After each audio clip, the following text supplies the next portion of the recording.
बेटा, तू अगले हफ्ते राखी पे मत आ। तेरी भाभी कह रही है कि दीदी मेरे पैर की जूती के बराबर भी नहीं है।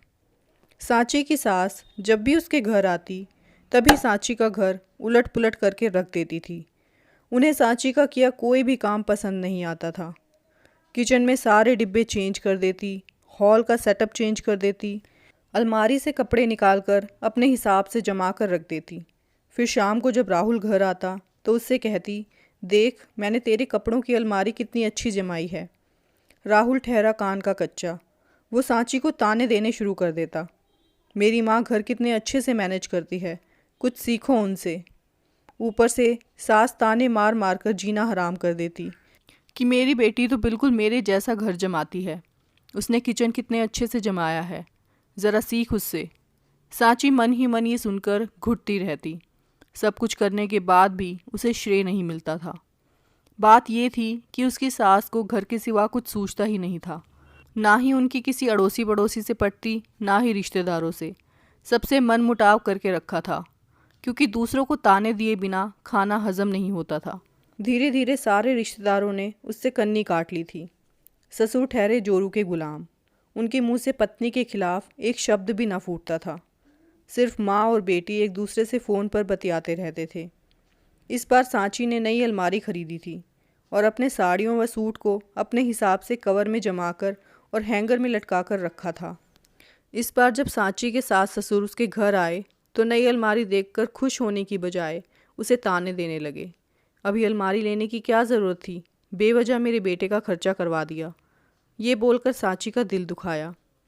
दूसरे दिन सांची बच्चों को स्कूल छोड़कर घर आई तो उसने देखा कि उसकी पूरी की पूरी अलमारी खाली पड़ी है और सारी साड़ियाँ और सूट बिस्तर पर पड़े हुए हैं। ये देखकर उसे बहुत बुरा लगा। उसने अपनी सास से कहा, माँ जी आपने मेरी सेट की हुई अलमारी क्यों खोली? सास ने आंखें तरते हुए जवाब दिया, मेरे बेटे के घर पर मेरा भी हक है, तू होती कौन है टोकने वाली? मैं आपके बेटे की पत्नी और आपकी बहू हूँ। मुझसे ज़बान लड़ाती है, रुक अभी मेरे बेटे को फ़ोन करती हूँ। माँ जी आपने पूरे घर का सामान जो कि मैंने अच्छे से सेट किया हुआ था आपने अपने हिसाब से रख दिया। मैंने कुछ नहीं कहा, पर मेरी अलमारी मेरी पर्सनल जगह है, आप इसे मत छेड़िए। और क्या गलत है मेरी अलमारी की सेटिंग में? सारी साड़ियाँ कवर में लगी हुई हैं। सास को बहू की ये हाजिर जवाबी हज़म नहीं हुई। अरे जा जा बहू, तू तो मेरी बेटी के पैर की जूती के बराबर भी नहीं है। अब सांची से सहन नहीं हुआ। वो बोल पड़ी, आपकी बेटी नहीं होगी मेरे पैर की जूती के बराबर। आप ये इसलिए कह रही हैं ना माँ जी कि आपने दीदी और मेरी अलमारी में एक से कवर देखे? तो सुनिए, जब मैं यहाँ शिफ्ट हुई थी तभी ये कवर मैंने ख़रीदे थे। दीदी मेरे घर आई और कवर देखकर बोली कि ये सेम कवर मुझे भी लेने हैं और मैं ही उन्हें दिलवा कर लाई थी।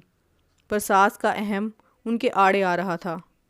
उसने आव देखा ना ताव उसी शहर में रहने वाली अपनी इकलौती बेटी को तुरंत फ़ोन लगाकर बोली, बेटा तू अगले हफ्ते राखी पे मत आ। तेरी भाभी कह रही है कि दीदी मेरे पैर की जूती के बराबर भी नहीं है। सांची हैरान सी देखती रह गई माँ जी के त्रिया चरित्र को।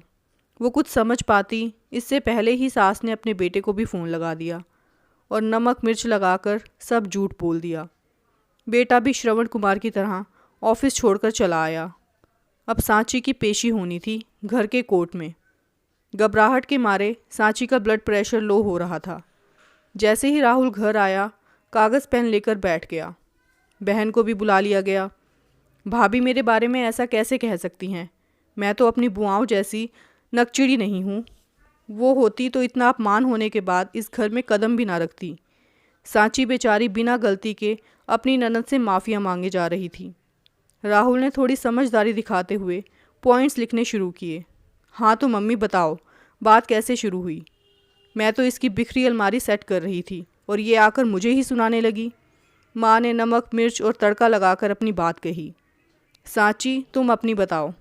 सांची ने सब कुछ सच बोल दिया। राहुल ने निर्णय लेते हुए कहा, पहली बात माँ, आप कुछ दिन रहने आई हो तो आराम करो, बच्चों के साथ खेलो, पूजा पाठ करो और अगर फिर भी अलमारी सेट करनी है तो मेरी वाली कर दिया करो। वो सांची की पर्सनल चीज़ है। जब तक सांची आपसे रिक्वेस्ट ना करे तब तक हाथ मत लगाओ प्लीज़। और ये आप दोनों सास बहू की लड़ाई थी तो दीदी को फ़ोन करके आपने ननद भाभी के रिश्ते को ख़राब किया है माँ। और राहुल ने अपनी बहन से बोला, सांची की जगह खुद को रख कर देख कि अगर तेरी सास तुझे बिना गलती के ये बोले कि तू मेरी बेटी के पैर की जूती के बराबर भी नहीं है तो क्या तुझे गुस्सा नहीं आएगा। पिताजी की ओर रुख करते हुए राहुल बोला, पिताजी, इस समस्या का समाधान आप भी कर सकते थे। आपकी चुप्पी साधने की वजह से इतना हंगामा हो गया और मुझे ऑफिस से आना पड़ा। जोरू का गुलाम। सास बड़बड़ाते हुए दूसरे कमरे में चली गई। ननद अपने घर की तरफ चलती बनी और सांची मन ही मन राहुल का आभार मान रही थी कि उसने इस बार सांची को समझा और उसके लिए आवाज़ उठाई, क्योंकि आज से पहले ऐसा कभी नहीं हुआ था।